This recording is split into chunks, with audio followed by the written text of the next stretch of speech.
Good morning सुप्रभात। Chaudhary Motaram Mir memorial ATT institute 5 निर्माण YouTube channel पे आप सभी का स्वागत है। आज अपने कक्षा डी प्रथम वर्ष का जो अपने सब्जेक्ट है पर्यावरण अध्ययन के टॉपिक जो है रिपोर्ट के तरीके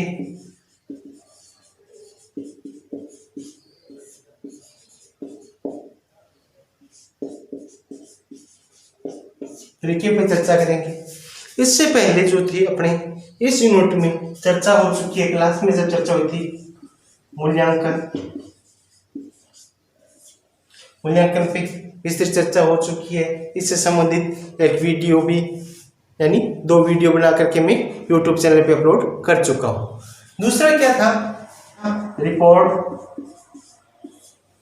पे भी अपनी चर्चा हो चुकी है। सर्वे में भी अपनी चर्चा हो चुकी है और नक्शे या चित्र पर भी अपनी चर्चा हो चुकी है। क्लास में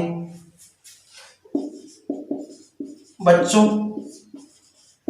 के सवाल या प्रश्न इस पर भी अपनी क्लास में चर्चा हो चुकी है।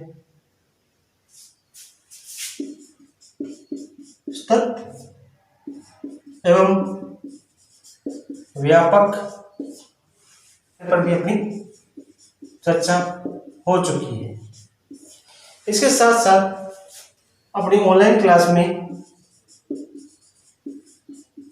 आकलन के सूचक पर चर्चा हो चुकी है। परियोजना भी चर्चा हो चुकी है अपनी यहाँ पे।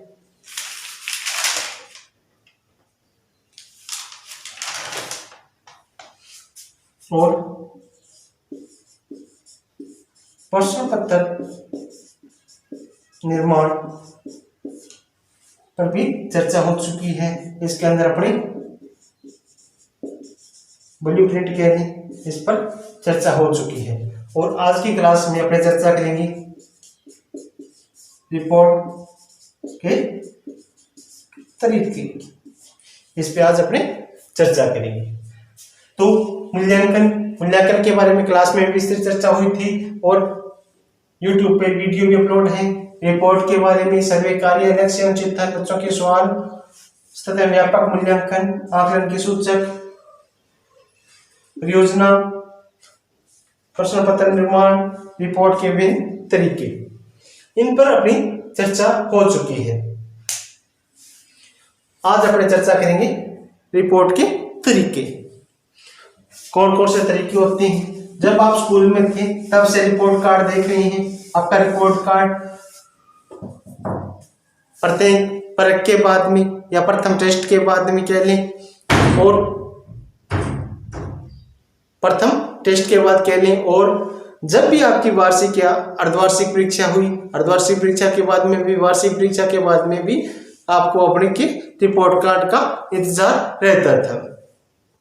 तो आज अपने उसी रिपोर्ट कार्ड पे कह लें या रिपोर्ट जो कार्ड जो तैयार किए जाते हैं उसका तरीका कौन सा है या क्या रिपोर्ट कार्ड में क्या क्या होता है, इस पे चर्चा करेंगे। देखा होगा जब भी आप स्कूल में थे, कॉलेज में आए, उस समय आपके लिए एक रिपोर्ट कार्ड तैयार किया गया। रिपोर्ट कार्ड जो है वह तैयार किया गया। स्कूल में जब होते हैं, बच्चा होता है, तो उसके लिए जो दैनिक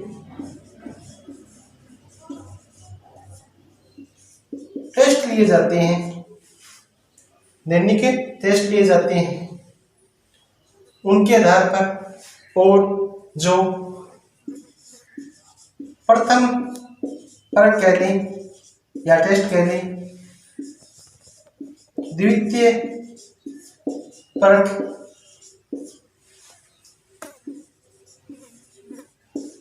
अर्धवार्षिक और अर्धवार्षिक के बाद में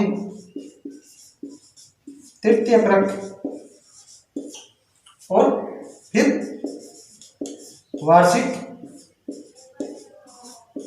परीक्षा होती है। उस वार्षिक परीक्षा, इन सभी के क्या है का जब मूल्यांकन किया जाता है, इसके अंदर क्या है कि बालक को जो दैनिक टेस्ट के अंदर जैसे क्लासरूम में बच्चा के लिए जो टेस्ट लिए जा रहे हैं उससे संबंधित भी रिपोर्ट कार्ड के स्कूलों में तैयार होता है। साथ साथ प्रथम परक, द्वितीय परक, अर्धवार्षिक और तृतीय परक और वार्षिक परीक्षा के रिपोर्ट कार्ड तैयार होते हैं। इन रिपोर्ट कार्ड में क्या है कि बालक ने क्या कुछ सीखा, कितना सीखा, किस विषय में कितने अंक प्राप्त किए, इन सब के बारे में जितना भी मूल्यांकन और आकलन किया होता है उसका वर्णन होता है। इसी के आधार पर क्या है कि बालक के संबंध में जो रिपोर्ट कार्ड तैयार किया जाता है उसके अंदर बालक की क्या रुचि रही, किस विषय में वह अच्छा पढ़ रहा है, उससे संबंधित पढ़ने में वह कैसा है, कक्षा अनुशासन कैसा है, इन सब के बारे में भी वर्णन होता है। तो रिपोर्ट में जो सूचनाएं दर्ज होती हैं उन सूचनाओं के आधार पर वो भविष्य में क्या बनेगा, क्या नहीं बनेगा, पढ़ने में कैसा होगा, इन सब के बारे में वर्णन किया जा सकता है। रिपोर्ट कार्ड का विश्लेषण करने के बाद में उसके बारे में भविष्यवाणी की जा सकती है।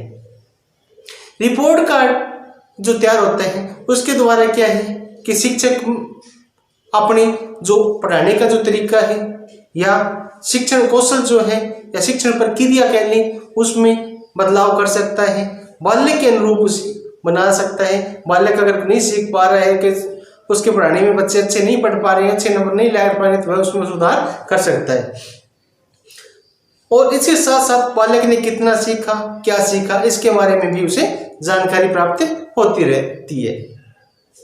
और बच्चे को सीखने की प्रक्रिया को में संतुलित बनाने में या उसमें संतुलन स्थापित करने के लिए तथा जो शिक्षा प्रक्रिया उसे अर्थपूर्ण और अनुभव जो है टीचर की वह प्रदान करने में मदद मिलती है। किससे?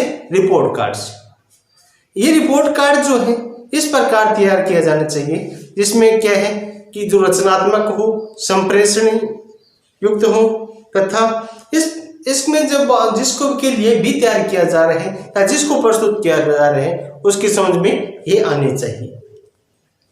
रिपोर्ट कार्ड तैयार करते समय जो दिन प्रतिदिन के अनुभव है उनके आधार पर तैयार करना चाहिए तथा बालक के व्यक्तिगत व सामाजिक गुणों का भी उसमें वर्णन होना चाहिए। जो जिसकी सूचना वह देने वाला हो उनका भी आकलन इसमें किया जाना चाहिए। बालक के बारे में जब रिपोर्ट कार्ड तैयार किया जाए तो उस समय कुछ ध्यान, रिपोर्ट कार्ड तैयार किया जा रहा है उस समय बालक के बारे में जो पोर्टफोलियो तैयार हुआ वह है उसके बारे में उसका जो समय समय पर अवलोकन करके तथा उसके बारे में सूचनाएं प्राप्त करके बालक की रुचि, सृजनात्मकता का अवलोकन करके बालक की स्वास्थ्य एवं स्वच्छता के प्रति सजगता को अवलोकन करके परिवेश, आसपास के लोगों के प्रति संवेदनशीलता एवं सजगता का अवलोकन करके बच्चे के संबंध में पहले से अर्जित की गई सूचनाओं से तुलना करके सुनिश्चित करें कि एक बार जिस समस्या का सामना किया उसने पुनरावृत्ति हुई या नहीं हुई। अगर उसकी पुनरावृत्ति हुई है तो उसका उसने समाधान निकाल लिया या नहीं निकाल पाया। समस्या या कठिनाइयों को किस प्रकार सुलझा सकता है, इसके लिए उसने किन तरीकों को अपनाया था, इसके बारे में तथा आकलन करें कि बच्चे ने किस प्रकार की प्रगति की अथवा नहीं की।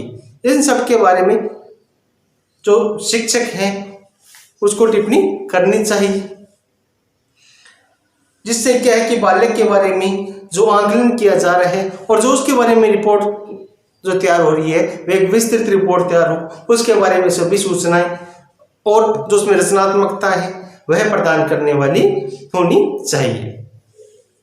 और जो रिपोर्ट जो तैयार करते हैं अपने वह नियमित रूप से बच्चों के सामने भी साझा होनी चाहिए। जिस प्रकार आपने देखा होगा प्रथम परख ली जाती है तो प्रथम परख के बाद में आपको कार्ड दिया जाता है, घर पे भेजा जाता है, आपसे साइन करने के लिए दिया जाता था कि घर पे पेरेंट्स के सिग्नेचर करवा के लाओ। इसी तरह द्वितीय परख, अर्धवार्षिक, तृतीय परख और वार्षिक के बाद में भी आपको आपका रिपोर्ट कार्ड प्रस्तुत किया जाता है।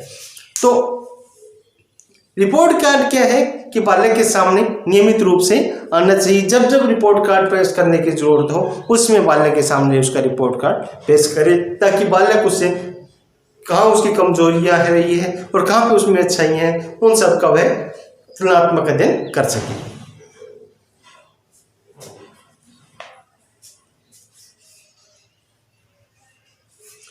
और अगर किसी भी विषय में कमजोर है तो वह टीचर के साथ मिल करके उसके बारे में उस कमजोरी को अपने को दूर कर सके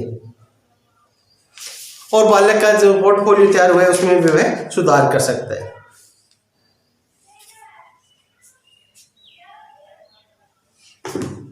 इसके साथ साथ क्या है कि जब टीचर पेरेंट्स मीटिंग हो यानी शिक्षक अभिभावक मीटिंग हो, उस समय भी बालक की रिपोर्ट कार्ड अभिभावकों के सामने प्रस्तुत की जानी चाहिए, जिससे क्या है कि वे भी इसके बारे में विस्तृत आपसे चर्चा कर सके। इससे क्या है कि टीचर और अभिभावक साथ में बैठे हैं और बच्चे का रिपोर्ट कार्ड उनके हाथ में है तो टीचर भी उनको अच्छी तरह समझा सकते हैं कि कहाँ कमजोरी रही है, क्या कैसे दूर की जा सकती है, और अभिभावक भी अपना मत प्रस्तुत कर सकते हैं। इसलिए जो मासिक बैठक जो होती है कह लें या टीचर अभिभावक मीटिंग कह लें, तो उसमें बालक की रिपोर्ट कार्ड प्रस्तुत की जानी चाहिए और अभिभावकों को समय समय पर उनके सुझाव भी प्राप्त करने चाहिए और टीचर को भी समय समय पर टीचर को भी अपने सुझाव देने चाहिए और अभिभावकों को भी अपने अपने सुझाव देने चाहिए। टीचर अभिभावक जो मीटिंग होती है उसमें क्या है कि सभी अभिभावक इस बात को जानने के लिए जिज्ञासु रहते हैं कि दूसरों की तुलना में उनका बच्चा कैसा है, किस प्रकार पढ़ रहा है, अच्छा पढ़ रहा है, नहीं पढ़ पा रहा है, इसके बारे में वह उसने क्या क्या सीखा है, दूसरे बच्चे किस तरह का प्रदर्शन कर रहे हैं और उनका बच्चा किस प्रकार का प्रदर्शन कर पा रहे हैं। एक निश्चित समय अवधि के भीतर उस बच्चे ने क्या प्रगति की है तो कितनी की है और नहीं की है तो क्यों नहीं कर पाया। आमतौर पर शिक्षक यह महसूस करते हैं कि उन्होंने अभिभावकों को उनके बच्चों के बारे में भली भांति संप्रेषित या सूचनाएं प्रदान कर दी है कि कई बार क्या है कि अपने कह देते हैं, टीचर कह देते हैं अभिभावकों की बच्चा अच्छा कर सकता है, अच्छा कर रहा है, खराब है, अधिक प्रयास करने की जरूरत है, ये सब बातें होती रहती हैं। किसी अभिभावक इन टिप्पणियों को क्या है कि कई अभिभावक तो क्या इन टिप्पणियों को सार्थक तक जा देते हैं और कई क्या इनको अनसुना कर देते हैं। तो इसलिए जब अपने हाथ में रिपोर्ट कार्ड होगा और उस आधार पर अपने बात करेंगे तो क्या है कि टीचर की बात अभिभावक गौर से सुनेंगे। टीचर को अपनी बात जो है सिंपल भाषा में अभिभावक के सामने रखनी चाहिए, जिससे क्या है कि वह बालक की जो रिपोर्ट कार्ड है या आपके बालक के बारे में जो आप रिपोर्ट कर रहे हैं उससे भली बातें समझ सकें कि बच्चे क्या कर सकते हैं, क्या करना चाहिए और क्या करने में उसे कठिनाई हो रही है। इन सब के बारे में खुल की चर्चा होनी चाहिए। बच्चे को क्या करना पसंद है वो अभिभावक से पूछें और आप भी बताएं और क्या नहीं है उसे पसंद। बच्चे द्वारा किए गए कार्यों के नमूने गुणात्मक कथन मात्रात्मक स्पष्ट पोषण के साथ प्रस्तुत किए जाने चाहिए। बच्चों को किस तरह से सीखने की प्रक्रिया में और कहाँ कहाँ कठिनाइयाँ आ रही है इन सब पे भी चर्चा होनी चाहिए। बच्चों के कार्यों की बच्चों के कार्यों की चर्चा अभिभावक से करना चाहिए और जो सरलता और सुधार के क्षेत्रों में जहां पर भी मदद की जरूरत हो वहां मदद करनी चाहिए। कठिनाई अनुभव होने पे काम पूरा कर सकते हैं या नहीं कर सकते हैं। बालक कोई भी दिक्कत आती है तो उसे अभिभावक से पूछते हैं नहीं पूछती हैं, टीचर से पूछते हैं नहीं पूछती हैं। इन सब के बारे में खुल के चर्चा होनी चाहिए। बालक की सहयोग है, उत्तरदायित्व है, संवेदनशीलता है, रुचि आदि पहलुओं के बारे में भी बात करनी चाहिए।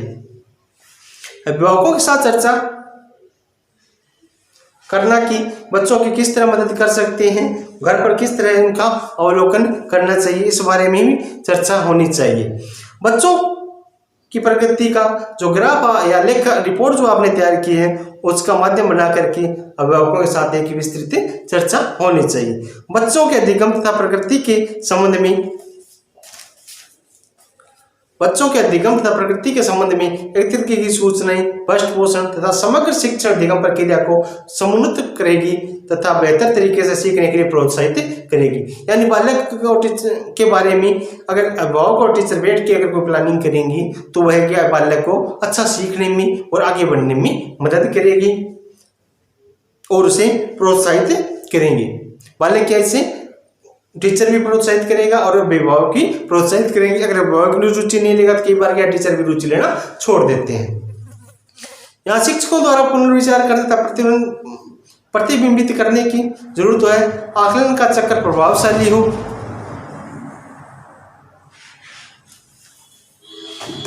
टीचर को भी यह सोचना चाहिए कि जब रिपोर्ट जब तैयार हो गई है उसके बारे में तो बालक के बारे में उसका जो आकलन का जो चक्कर है वह नियमित रूप से चलता रहना चाहिए जिससे कि अच्छी रिपोर्ट तैयार हो सके।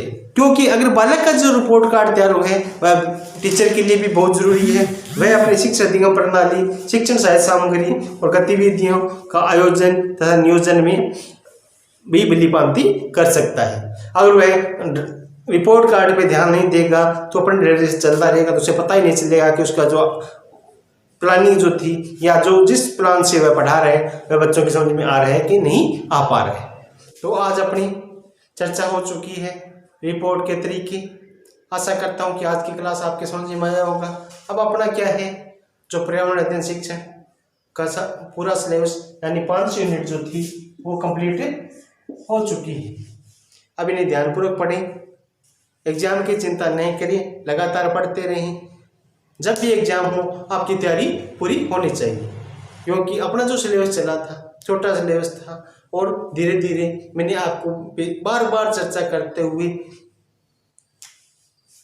जो 3 यूनिट के जो टेस्ट थे उसके पहले भी क्लास में लिए जा चुके हैं। इस पर भी आराम से अपनी चर्चा हो चुकी है। इसलिए सभी जितना भी नोट्स तैयार करवाए गए हैं आपको ध्यानपूर्वक उसको पढ़ते रहें। धन्यवाद।